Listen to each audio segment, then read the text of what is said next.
I'm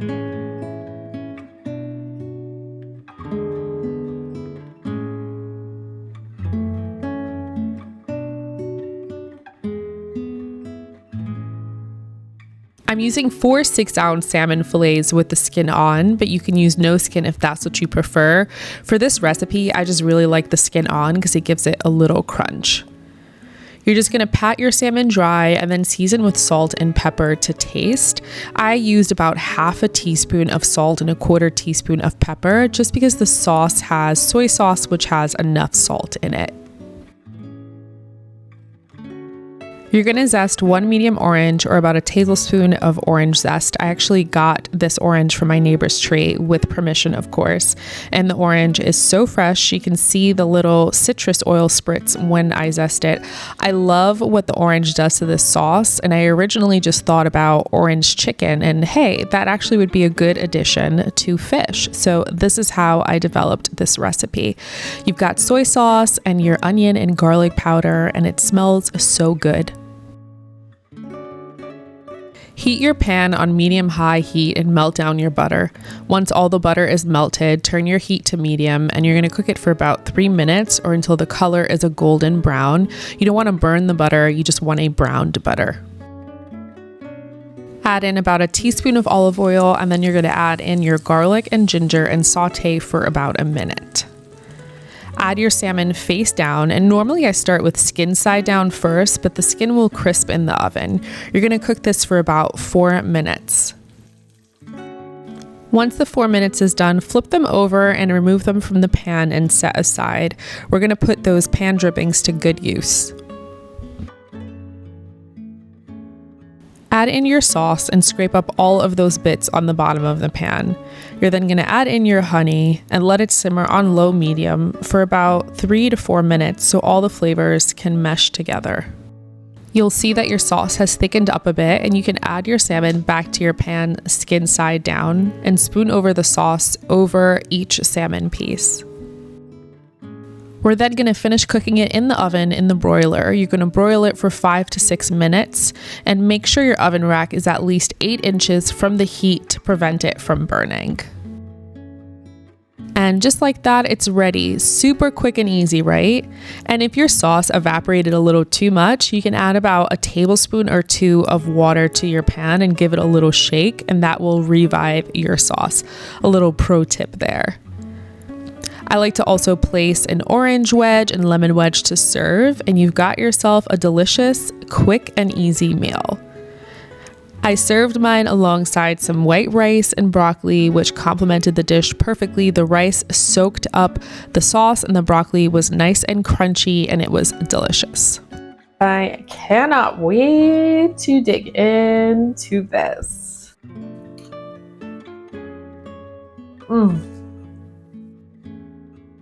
That is so good.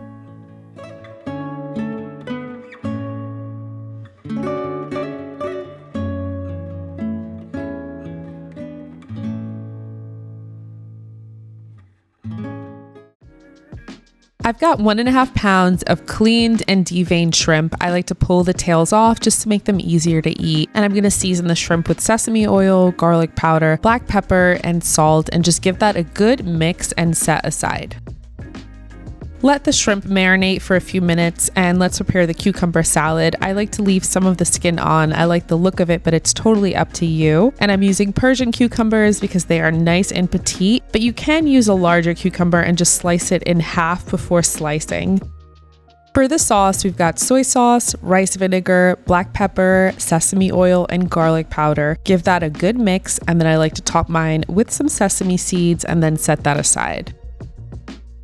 Heat up a large pan on medium-high heat with a neutral oil. I'm using avocado oil, but any neutral oil will do. And place your shrimp in batches to not overcrowd the pan. You're gonna cook them for about 45 seconds per side or until they're mostly pink and opaque. They will finish cooking later on, as you'll see, so they do not have to be fully cooked at this point. And just repeat this process until all the shrimp are done. You're then gonna add your shrimp back to the pan and turn the heat to medium. Then you'll add in your soy sauce, saute for about 30 seconds. Make sure to really get those brown bits at the bottom of the pan, and you'll top with some lime juice, saute for another 10 seconds, and set it aside.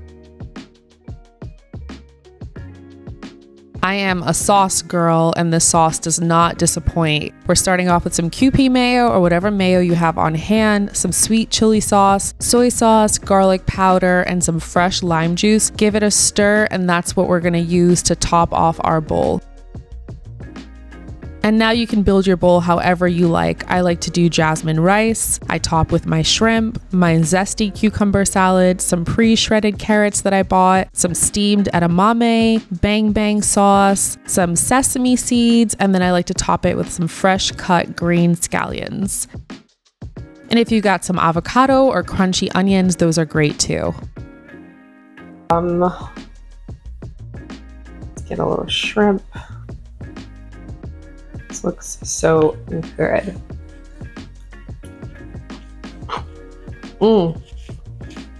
That bang bang sauce is so good. You got the crunchy cucumber, the scallions, the jasmine rice. It's just perfect. If you are cutting back on carbs, you can do it on a salad. You can do it on kale, cauliflower rice. Really, there's so many options with this bowl to personalize it, which is why I love it. Hope you guys love it too. Let me know how you like it in the comments.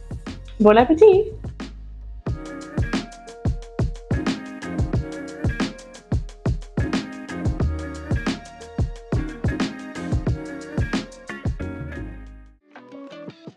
For the pepperoni and veggie pizza, we need half a cup of green peppers. I'm also grating my low moisture mozzarella by hand. I find you can taste the difference, and it definitely melts better, and it only takes a few minutes, so why not? I'm sauteing my veggies on medium heat with a little olive oil. It's important to take some moisture out of the mushrooms and green peppers to avoid a soggy crust. The puff pastry is super thin and will become soggy if you skip this step. This is the brand I use, which I found in the fridge section next to the biscuits, but you can also use a frozen dough. Just make sure to thaw it. You want to lightly flour some parchment paper over your baking tray and add your puff pastry dough. Using a knife, create a border around your dough, making sure not to cut through the dough. And using a fork, you're going to poke holes in the interior of the dough. This will allow the steam to escape while baking. Beat some eggs, and you're going to egg wash your dough. And I'm pre-baking the crust in my preheated oven at 425 degrees Fahrenheit for about 10 minutes. This makes sure that your crust gets nice and crispy before we add our toppings. Once you remove it from the oven, poke a few holes just to deflate it a bit, and I like to set up a pizza station, and it can become a cute activity for the family. I'm adding a 1/4 cup to a 1/3 cup of pizza sauce. I'm using Rouse, but use whatever sauce you like. Just make sure not to use too much sauce so that your dough doesn't get soggy. I'm then adding in my cheese, making sure to fully cover the dough because I want it to be nice and cheesy. Top it with some fresh oregano, and then I'm using pepperoni, but you can make it your own and add in some prosciutto or cooked sausage, cooked chicken. You can do Kalamata olives. I'm using pre-sliced black olives. You can do green olives. You can do red peppers instead of the green peppers. You can even add in some mushrooms. This recipe is so great just because there are so many different options and you can really make it your own. What's also great is it's super cost effective for a big family. Each dough is like $4. Top it off with some freshly cut basil and pop it back in your oven for 6 to 8 minutes or until the cheese is nice and melted. And voila, just like that, it's done. The easiest pizza you'll ever make.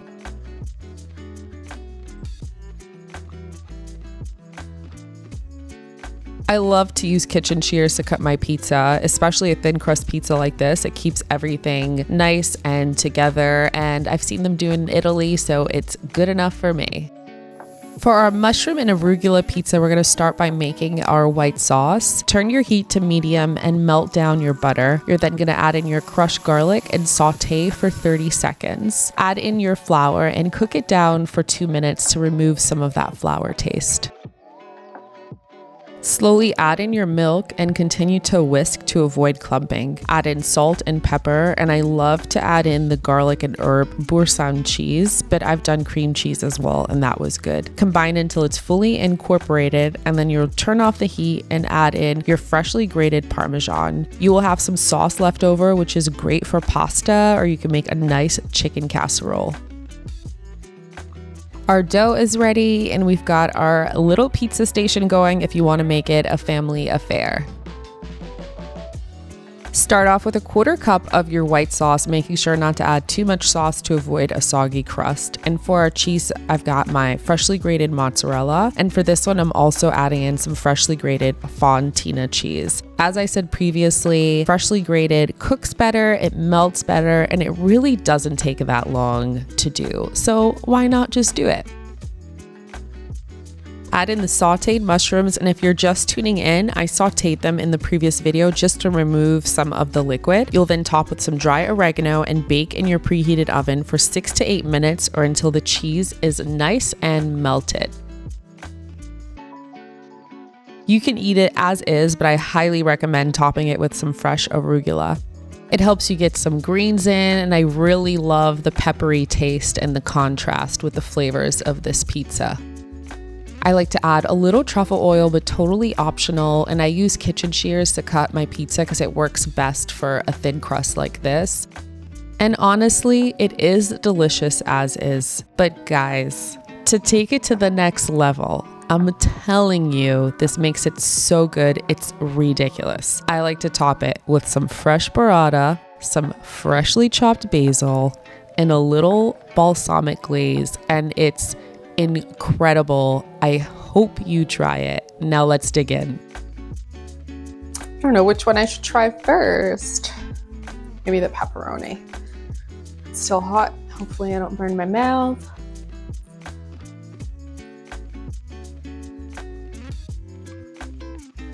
Delicious.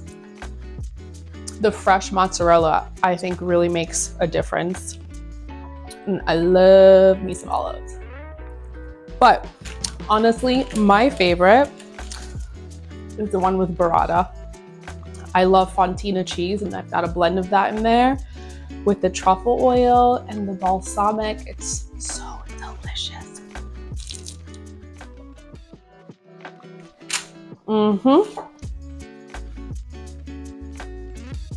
That is delicious. Again, like I said, you can skip the burrata. You can have it plain just with the mushrooms, but I would definitely do the burrata and the balsamic glaze. Let me know how you like it.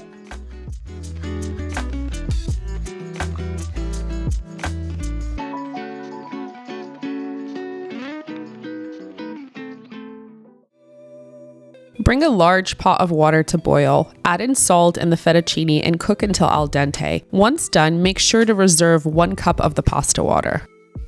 I'm using lots of garlic in this recipe, so I've got my friend Frank here to help me out. Makes things so much easier. Some of the garlic will be used in the sauce and the rest while cooking the meat. I'm using both the green and white parts of the onion, so you'll want to chop them separately and set aside. In a large skillet on medium-high heat, add in your oil and heat for about 2 minutes. Then add in the white part of your onions and saute for about a minute. Add in a teaspoon of the crushed garlic and saute for another minute. I'm using lean ground beef, but you can also use ground chicken or turkey or even tofu. Add in some garlic powder, salt, and black pepper, and make sure not to oversalt. The soy sauce and cheese provide plenty of salt, and you can always add more at the end if needed. You'll cook this until nice and browned. For our chili garlic sauce, we've got soy sauce, oyster sauce, the rest of our garlic, crunchy garlic chili oil, some sriracha, and brown sugar. You'll combine it, and while you're combining, heat your sesame oil stovetop until nice and hot, about 2 to 3 minutes. You'll then add it into your sauce and give it a mix. This is where you can taste to see if you want it a little more spicy. It's better to start on the conservative end. Add your noodles back to the pan along with the sauce on low heat and give that a really good mix. Once your noodles are fully combined and covered in the sauce, you can go ahead and add in the grated Parmesan cheese, or pecorino would work just as well. I've used both and it's delicious. You're then going to add in your reserved pasta water a little at a time until you reach your desired consistency. I used about half a cup and then I reserved the other half a cup for when I was reheating. Top with scallions and you're ready to serve. To plate, I like to start with a generous amount of pasta, of course, and then top with some more green onions, some sesame seeds, some more of my grated Parmesan, and some chili garlic oil. Et voila, let's dig in and see how this tastes. This looks so good. Look at that.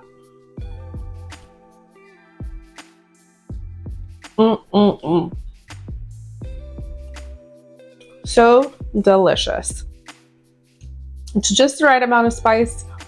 You can add more if you like it more spicy. It's filled with umami flavors. That Parmesan cheese makes it so delicious. You're gonna love it. Let me know how you like it in the comments.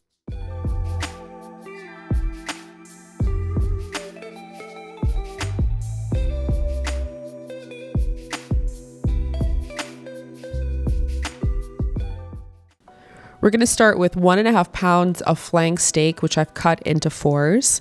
You want to make sure to slice against the grain, which are these lines here. If you cut along the grain, your beef will be tough, which we don't want. I'm slicing 1-inch strips, and make sure not to slice them too thick. Slicing them thinly will also help with the tenderness. For our marinade, you're going to start by adding your beef to a bowl, and I'm adding in some cornstarch and baking soda, which velvets the meat and makes it nice and tender. I'm also adding in some sesame oil, some dark soy sauce and light soy sauce, some Shaoxing wine, which you can sub for dry sherry or vinegar, and some oyster sauce. I included some substitutions in this description box just in case you don't have some of these ingredients on hand. And now you're just going to combine that and let it marinate for about 10 to 15 minutes while we prepare our veggies. You want to make sure to have everything cut and prep because it moves super fast once we start cooking.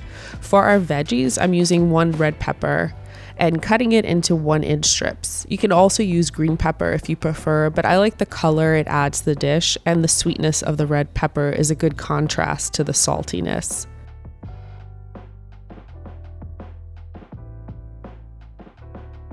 I'm using broccolini, but you can use regular broccoli if you prefer. I like to include some stalks, so I use broccolini.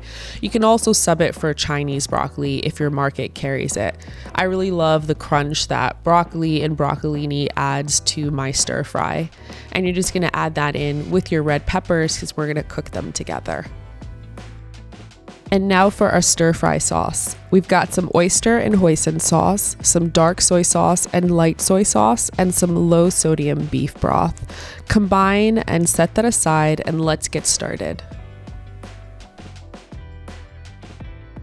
Heat your oil on medium-high heat for about 3 to 4 minutes. I'm using avocado oil, but you just want to use a high smoke point oil. Add in your beef in batches because you don't want to overcrowd the pan. I cooked mine in 2 batches and I cooked for about 3 minutes and then I flipped. And you're going to repeat this process until all the meat is cooked. And it's okay if it's a little pink because it's going to finish cooking in our stir fry sauce.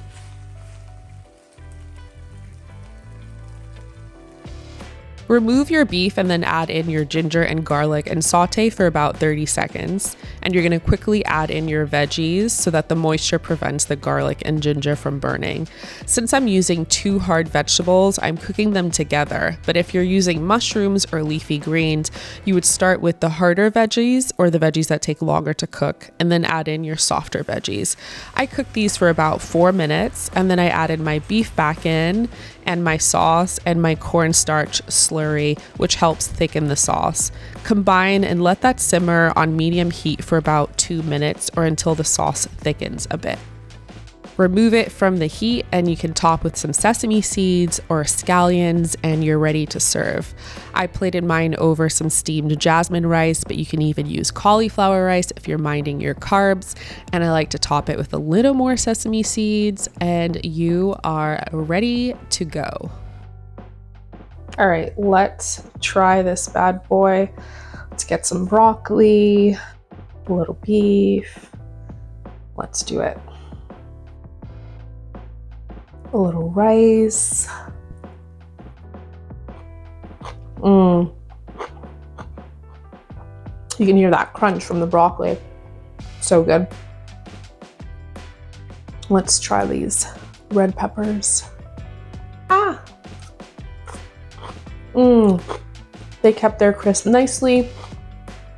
The beef is nice and tender, and it's so delicious. I'm sorry guys, I'm so hungry. I've been waiting all day to eat. This is to die for. You've got to try it. I'm telling you. Yummy. Hope you guys enjoy. Cheers.